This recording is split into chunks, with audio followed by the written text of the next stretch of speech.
Bonjour, je vais essayer de répondre aux questions que vous m'avez gentiment adressées. Alors les voici dans l'ordre. Est-ce que je préfère écrire ou la mode? Écoutez, oui, sans hésiter, je préfère l'écriture, mais je ne regrette pas le détour que j'ai fait par le monde de la mode. Finalement, j'en ai eu besoin. C'était du temps pour apprendre, pour engranger et puis c'est devenu un livre derrière, donc voilà, donc je prends toute l'histoire. Mes influences littéraires varient selon les livres que j'écris en fait. C'est chaque fois des périodes un peu différentes. Pendant longtemps, j'ai écrit autour de mon histoire familiale et j'ai lu énormément de témoignages sur le XXe siècle, sur l'histoire juive et sur l'histoire de la Deuxième Guerre en particulier. Pour les derniers, je suis repartie dans des choses plus littéraires. Je dirais que Karen Blixen a été une figure extrêmement importante pour moi. Pour La carte des regrets, le livre qui vient d'être traduit en serbe, La princesse de Clèves de Madame de La Fayette a été une vraie compagne pendant le temps d'écriture.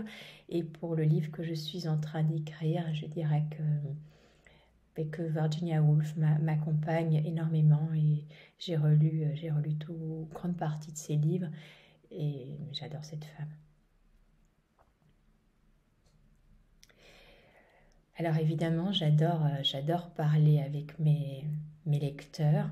Parfois, ce sont des lecteurs que je connais, parfois, ce sont des lecteurs qui viennent me trouver après des rencontres, parfois des jeunes. Je fais régulièrement des rencontres dans des écoles ou parfois ce sont des gens plus adultes ou plus âgés, parfois des gens qui sont dans des prisons aussi. Enfin voilà, j'accueille toutes les occasions de rencontrer des lecteurs et je dois dire que j'ai publié mon premier livre il y a 10 ans maintenant et pas une seule fois je n'ai fait une rencontre. Je me suis dit, voilà, ça n'a servi à rien. Je me suis répétée, ou voilà, il ne s'est rien passé. Je pense que chaque fois, je suis repartie avec une information nouvelle, une émotion, une histoire qu'on m'avait donnée. Donc, c'est très, très enrichissant.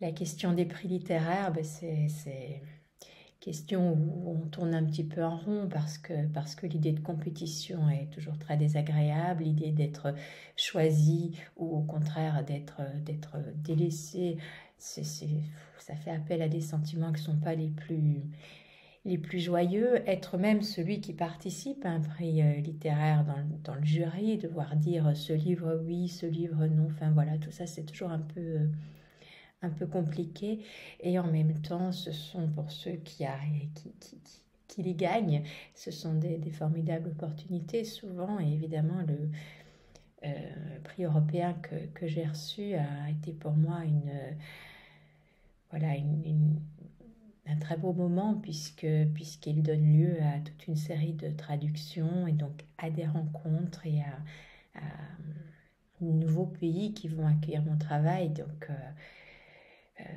je le dois probablement à ce prix-là.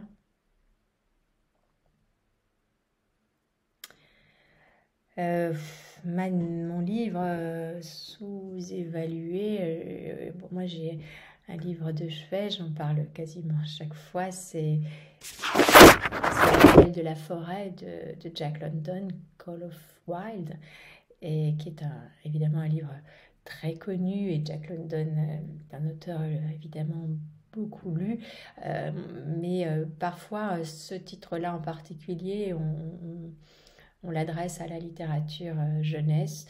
Alors je pense que c'est un vrai roman de formation et un vrai livre qui pose la question justement du sauvage et de la civilisation, de la bonne éducation et de l'idée de pouvoir sortir des clous. Et voilà, c'est un livre que j'aime énormément. Est-ce que l'écriture est un désir ou une nécessité ? Les deux, mon général, évidemment. Je pense que le désir seul ne suffit pas parce que c'est assez... voilà, c'est long d'écrire, c'est pas toujours récompensé, c'est passe par des grandes périodes de doute, donc le désir seul risquerait vite de s'amoindrir. La nécessité fait qu'on s'obstine, qu'on lâche pas l'affaire, mais en même temps, il n'y a pas que nécessité, il y a plaisir, il y a un moment comme ça, quand on est vraiment à l'intérieur du texte et en pleine écriture, c'est franchement, je connais rien de meilleur. Enfin, si, je connais des choses meilleures, mais c'est vraiment bien. Est-ce que lire est du divertissement ou du travail, ou du plaisir et du travail? Moi, je lis depuis toute petite. J'ai jamais arrêté de lire. Ça a été vraiment mon occupation la plus régulière et la plus importante dans ma vie.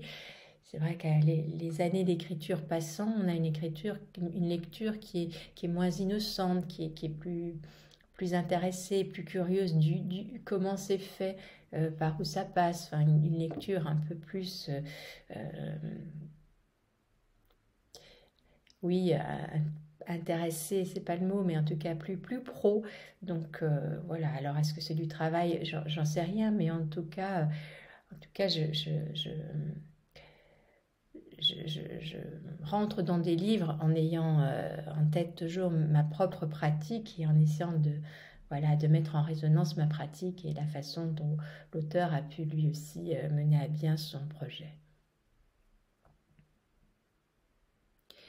Où et quand est-ce que j'écris le mieux? Je dis toujours, quand ça marche partout, et quand ça marche pas, ça marche nulle part. Quel conseil je donnerais à des jeunes écrivains? Écoutez, je travaille beaucoup avec des jeunes écrivains, notamment à la Cambre, où j'enseigne en une école d'art à Bruxelles. J'enseigne le creative writing, comme on dit, même si c'est pas tout à fait ça qu'on fait. Et puis ailleurs aussi. Je commence toujours par dire une chose très basique, et pourtant c'est par là que tout commence. Je dis que quand on veut écrire, ce qu'il faut faire, c'est écrire. C'est pas être dans l'intention, dans le j'attends l'île déserte et les 15 jours de temps libre, etc. Non. Quand on veut écrire, il faut réserver une place dans sa vie pour l'écriture, et il faut écrire. Et après, on voit ce qui se passe.